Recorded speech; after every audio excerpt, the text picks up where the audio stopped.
오늘 소개해드릴 책은 최은영 작가님의 소설집 아주 희미한 빛으로 도중 답신입니다. 답신은 이모가 조카에게 쓰는 편지 형식의 글로 되어 있습니다. 흔하지 않은 편지죠. 편지는 그녀의 어린 시절 이야기부터 시작됩니다. 그녀와 언니는 어렸을 적 엄마와 헤어진 후 고모 할머니의 손에서 자랐습니다. 아빠는 전국 여기저기로 일을 다니며 가끔씩 집에 들렀는데 그때마다 아빠에게 관심을 받길 바란 자매들에게 아빠는 무관심하기만 합니다. 도리어 아빠는 언니에게 상처만 주었는데 이를테면 가수 흉내를 내는 언니에게 천박하다고 하거나 미스코리아 놀이를 하는 언니에게 고급 창녀가 될 거냐는 말을 하는 시기였습니다. 그때 그녀의 나이 8살이었지만 창녀의 뜻을 알지 못하면서도 단어의 불편함과 불쾌감을 느꼈습니다. 시간이 지나고 나서야 그것이 수치심이었다는 걸 알게 됩니다. 언니는 고등학교에 들어가고부터 방과 후에 아르바이트를 시작했습니다. 그때 그녀에게 언니는 이미 어른이었죠. 언니는 그렇게 번 돈으로 그녀에게 차비와 용돈을 주곤 했습니다. 그리고 다음해 겨울에는 오리털 파카도 사주었죠. 추위를 심하게 타는 줄 알았던 그녀는 오리털 파카를 입고서야 단지 그 전에 충분히 따뜻한 옷을 입지 못했던 것임을 알았습니다. 어느 날 그녀는 집 근처에서 검은색 세단에서 내리는 언니를 발견합니다. 언니는 교련 선생님이 데려다 줬다고 했지만 거짓말은 숨길 수가 없었습니다. 운전석에 앉은 남자는 못해도 30대는 되어 보였습니다. 그리고 그 후로도 여러 번 그녀는 차에서 내리는 언니를 발견합니다. 언니는 21가 되던 해에 임신을 합니다. 얼마 뒤 집으로 인사 온 그는 집을 구석구석 관찰하며 아무것도 가진 것 없는 언니가 몸만 오는 것이며 대학 졸업장도 모아놓은 돈도 없는 언니를 책임지는 것은 보통 일이 아니라고 강조합니다. 그가 돌아간 후 나는 방으로 바로 들어왔어. 따라 들어온 언니가 내 기분을 살피며 말했지. 괜찮아? 뭐가? 나는 아무렇지 않은 척 미소를 지으며 언니에게 되물었어. 언니는 변명하듯 말했어. 선생님이 나한테 잘해줘. 그 말을 하는 언니의 얼굴을 보고 싶지 않아서 나는 서랍을 정리하는 척했지. 나한테 이렇게 잘해준 사람은 없었어. 언니는 그렇게 말하고 방을 나갔어. 나는 언니의 목소리를 들으며 그 말에 조금의 거짓도 없다는 걸 이해했어. 나는 언니에게 그렇게 기대고 그렇게 의지했으면서 정작 언니에게는 전혀 힘이 되어주지 못했구나. 언니의 허기진 마음을 조금도 채워주지 못했구나. 그런 생각을 했지만 고작 18살이었던 내가 뭘 할 수 있었겠니? 나는 내가 언니를 어떻게 도울 수 있는지 알지 못했어. 언니의 상처를 피부로 느끼면서도. 그건 너무 무력한 기분이었지. 상견례 자리에서 그의 어머니는 자기 아들이 발목을 잡힌 것 같다며 언니가 임신해서 어쩔 수는 없지만 정말 곤란하다고 하더라. 그의 어머니가 너무도 노골적으로 언니를 못마땅해 하는데도 그는 그 옆에서 고개를 끄덕이기만 할 뿐이었어. 나는 웬만한 일에는 감정을 완벽하게 숨길 수 있을 정도로 잘 참고 견디며 살아왔었어. 참는 건 내 생존 방식이었지. 맞서 싸웠다가 결국 곤란해지는 사람은 내가 될 거라는 걸 알아서이기도 했고, 나를 어떻게 건드리든 반응하지 않고 마치 그런 일이 없었다는 듯이 무시하는 것이 자존심을 지키는 방법이라고 생각해서였던 것 같아. 그건 내가 언니를 보고 배운 것이기도 했지. 그저 참는 것. 그런 나였는데도 경멸조의 말을 듣는 언니의 모습을 보는 건 참기가 힘들었어. 더 솔직히 말하자면 그런 상황에 자기 자신을 몰아넣은 언니의 어리석음이 화가 났지. 그래, 언니를 비난할 수 없다고 애써 생각하면서도 내 마음은 그런 순간순간마다 언니를 원망했어. 결혼한 언니의 신혼집은 언제나 추웠습니다. 한겨울에도 그는 난방비를 아끼기 위해 보일러를 꺼뒀고 그가 퇴근한 후에야 보일러를 켤 수 있었습니다. 그녀는 언니가 임신 중이라며 형부에게 따졌지만 그녀의 언니는 오히려 그녀를 말립니다. 조카는 5월에 따뜻하고 맑은 날 태어납니다. 너는 5월에 따뜻하고 맑은 날 태어났어. 머리숱이 풍성해서 신생아실의 아이들 사이에서 너를 찾는 건 어려운 일이 아니었지. 너는 눈을 감고 내리 잠만 잤어. 무슨 꿈을 꾸고 있을까? 나는 신생아실 유리창에 붙어서서 생각했지. 특별한 감동 같은 건 없었어. 그런데도 발길을 돌리고 싶지 않더라. 얼마 지나지 않아 너는 언니와 함께 집으로 왔고 쉴 새 없이 울어댔어. 어떻게 그렇게 작은 몸에서 그렇게 큰 소리가 날 수 있을까? 널 보면 많은 것들이 궁금해졌어. 네가 자면서 베넷짓을 할 때 나는 네 안에서 분주히 세워지고 있을 네 안의 세상이 궁금했고 그곳이 어떤 세상이든 소중하게 지켜져야 한다고 생각했어. 너는 무슨 힘으로 매일매일 자라나는 걸까? 어떻게 그토록 작은 네가 목을 가누고 몸을 뒤집는 걸까? 어떻게 너의 잇몸에서 작고 반투명한 유치가 돋아나는 걸까? 네가 그 부드러운 손으로 내 손가락을 꼭 붙잡았을 때 나는 내가 너와 사랑에 빠졌다는 걸 알았지. 대학의 호텔 조리학과에 입학한 그녀는 첫 번째 학기에서 좋은 성적으로 반액 장학금을 타게 됩니다. 그리고 사정이 어려운 언니에게 결혼 전 빌렸던 돈을 몰래 갚게 되는데요. 그것이 얼마 지나지 않아 형부에게 들키고 맙니다. 처제, 이 돈이 뭐지? 나는 고개를 저었어. 그가 뭘 물어보는 건지 이해조차 할 수가 없었어. 이게 너네 언니 서랍에서 나왔는데. 그 말을 하면서 그는 나를 보고 미소 지었어. 입으로만 짓는 미소. 그제야 나는 그가 나를 신문하고 있다는 걸 깨달았어. 그리고 그 돈뭉치가 내가 언니에게 갚은 돈의 일부라는 생각이 들었지. 그가 어디까지 알고 있는지, 언니도 이 상황을 알고 있는 건지, 알고 있다면 돈의 출처에 대해서 어떻게 말했을지 궁금했지만 내가 알 수 있는 건 아무것도 없었어. 나는 그래서 모른다고, 모르는 돈이라고 말했다. 그래? 너네 언니 말은 다르던데? 그는 미소를 거두었지. 언니가 뭐라고 했는데요? 내가 말을 끝내기도 전에 그는 돈뭉치를 집어던졌어. 돈뭉치가 겨우 내 얼굴을 비켜갔지. 그 순간 나도 모르게 실소가 나오더라. 나는 조금 더 가까이 다가가서 그의 얼굴을 빤히 내려다봤어.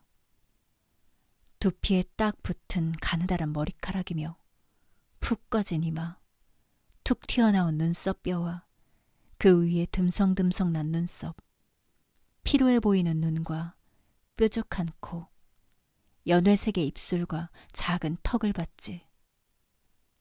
나는 그가 처음 우리 집에 와서 우리를 뜯어보던 그 눈빛으로 그를 바라봤어.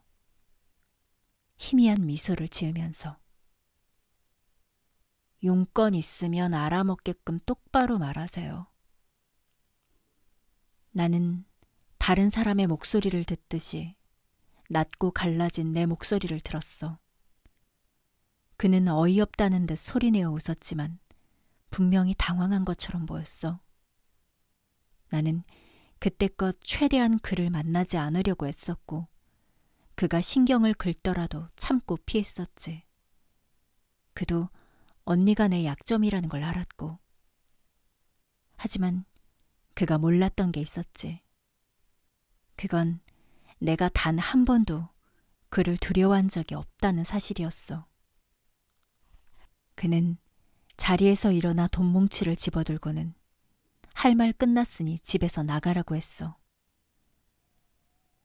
그 후로 한동안 언니에게서 연락이 오지 않았어. 언니의 핸드폰으로 전화하니 없는 번호라는 안내가 나오더라. 걱정이 돼서 언니의 집으로 전화를 하자 언니가 받았어. 언니는 가정주부인 자신에게는 딱히 필요 없다는 생각이 들어서 핸드폰을 없앴다고 했지. 그렇게라도 생활비를 줄일 필요가 있다고 하면서. 우리는 아무 일도 없는 것처럼 평범한 대화를 했어. 그가 나를 신문하면서 날 겨냥하듯 돈뭉치를 집어던졌고 나도 그에게 처음으로 맞섰다는 말 같은 건 하지 않았지. 언니를 걱정시키고 싶지 않았으니까. 언니도 내가 걱정할까 봐 자기 상황을 솔직하게 이야기하지 않는 것 같았어. 하지만 그게 그때 우리가 솔직하지 않았던 이유의 전부는 아니었던 것 같아. 있는 일을 없는 일로 두는 것, 모른 척하는 것. 그게 우리의 힘으로 감당하기 어려운 상황을 대하는 우리의 오래된 습관이었던 거야. 그건 서로가 서로에게 결정적으로 힘이 되어줄 수 없다는 걸 인정하는 방식이기도 했지. 그렇게 자기 자신을 속이는 거야. 다 괜찮다고. 별일 아니라고. 들쑤셔봤자 문제만 더 커질 뿐이라고. 우리가 그렇게 서로에게 많은 것들을 감추느라 노력했던 그 시기에도 너는 하루가 다르게 자라났지. 도돌이 되자 어른들이 하는 말을 따라하고 네 생각을 문장으로 표현하기도 했어. 내가 너희 집에 가면 너는 두 팔을 위로 쭉 펴고 달려와서 내 다리에 매달렸어. 흥분의 소리를 지르면서. 내가 바닥에 앉아 팔을 활짝 벌리면 너는 내 품으로 쏙 들어와서 나를 안아줬어. 내 무릎에 앉아 나를 올려다보며 작은 손으로 내 얼굴을 만지던 너의 표정이 떠올라. 기운이 얼마나 좋은지 몸을 가만히 두지 못하고 여기저기 걸어다니면서 소리를 질렀지. 장난감들을 가지고 놀면서도 자꾸 뒤를 돌아서 내가 널 보고 있는지 확인했어. 내가 금방 사라질까봐 살피는 것처럼. 내가 너를 금방이라도 잊을까봐 염려하는 것처럼. 너에게 사랑한다는 말을 몇 번이나 했을까? 내가 네 이름을 부르고 사랑한다고 말하면 너도 사랑한다고 내게 말해줬지. 우리는 작은 공을 주고받듯이 사랑한다는 말을 주고받았어. 사랑해? 그럼 사랑하지. 언제까지? 네가 궁금하다는 표정을 지으며 그렇게 물었어. 그런 너를 보며 나는 너의 세상에 어제와 오늘과 내일의 구분이 생겼다는 걸, 사람의 감정에 변할 수 있다는 사실이 자리 잡았다는 걸 알았어. 뭐든 변하고 뭐든 사라질 수 있고 떠나갈 수 있다는 걸 어린 네가 자연스레 알게 되었다는 걸. 영원히 사랑하지. 영원히? 영원히. 이모가 할머니가 되고 왕할머니가 되어서도 널 사랑할 거야. 영원하다는 말을 설명할 수 없어서 나는 그렇게 얘기했어. 너는 아직 죽음을 몰랐지. 그래서 영원하다는 건 죽음과 무관하다는 걸, 시간의 한계를 넘어서는 거라는 걸 설명할 수 없었어.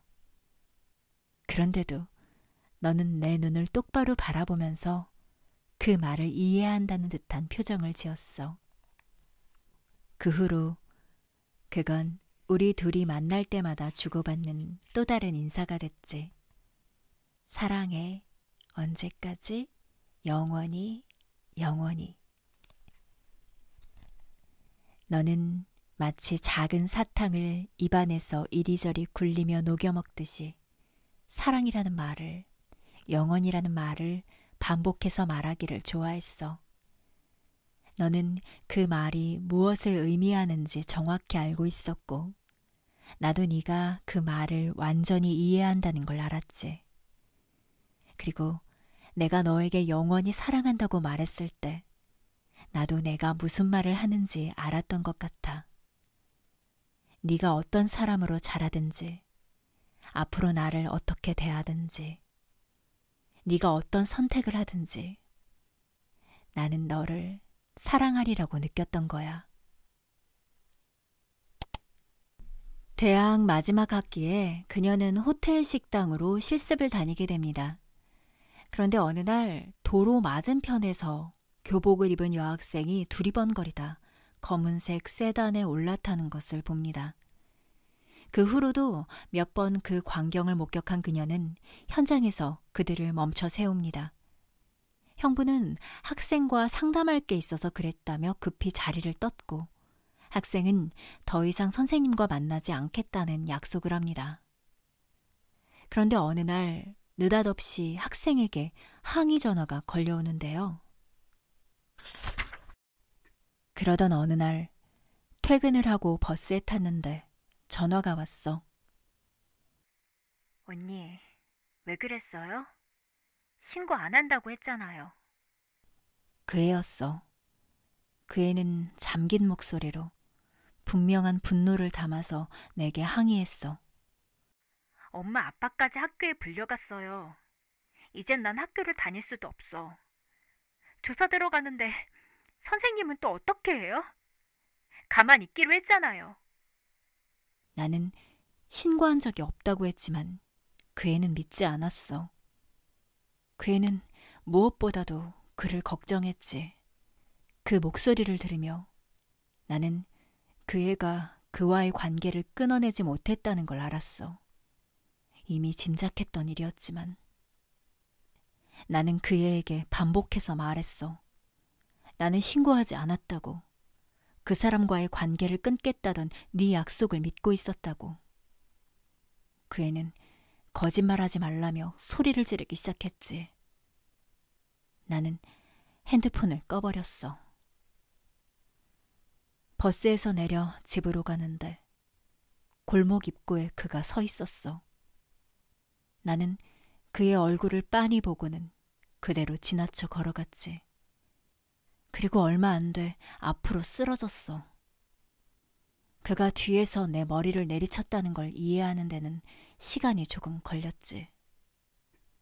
일어나서 보니 그가 팔짱을 끼고서 나를 바라보고 있었어. 너 꼴통이야? 그가 물었지. 우두커니 서 있는데 눈에 눈물이 고였어. 그에게 맞았기 때문이 아니었어. 그런 건 일도 아니었으니까. 언니도 이렇게 때렸니? 나는 나 자신에게 묻는 것처럼 중얼거렸어. 신고했다고 해서 달라지는 게 있을 줄 알아? 나한테 불이익 생기면 그거 다 너네 언니한테 가는 거야. 오냐오냐 해줬더니 네가 뭐라도 되는 줄 알지? 그는 숨을 헐떡이며 말했어.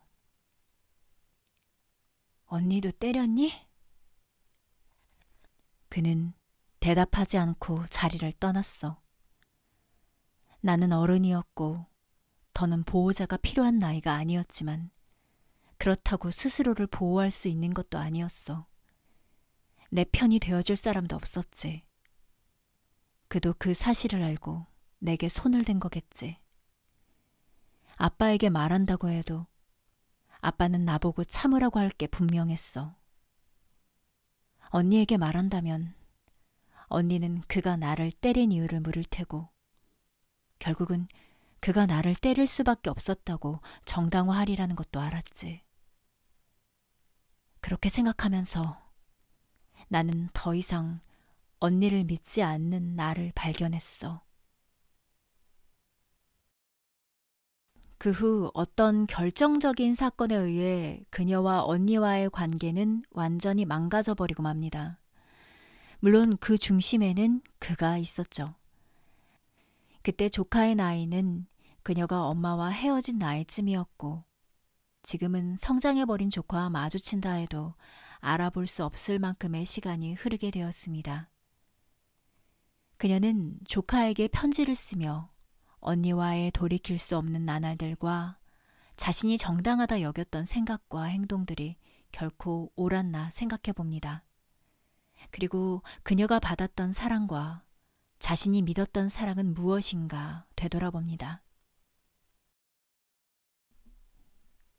이 책은 이동진님의 추천도서로 많이 유명하죠? 저는 최은영 작가님의 다양한 글 중에서도 관계에 대한 이야기를 읽을 때마다 가슴이 미어지는 듯한 기분이 듭니다. 그래서인지 일련과 답신을 가장 인상 깊게 읽었는데요. 오늘은 그중 답신을 소개해드렸습니다. 답신에서는 비단 관계뿐 아니라 다양한 주제가 담겨있긴 하지만 관계가 서서히 무너져 모든 게 물거품처럼 사라져버린 모습을 보니 너무 마음이 아팠답니다. 보다 자세한 이 편지의 전부는 답신에서 확인해 주세요. 다음에는 또 다른 책을 소개해 드릴게요.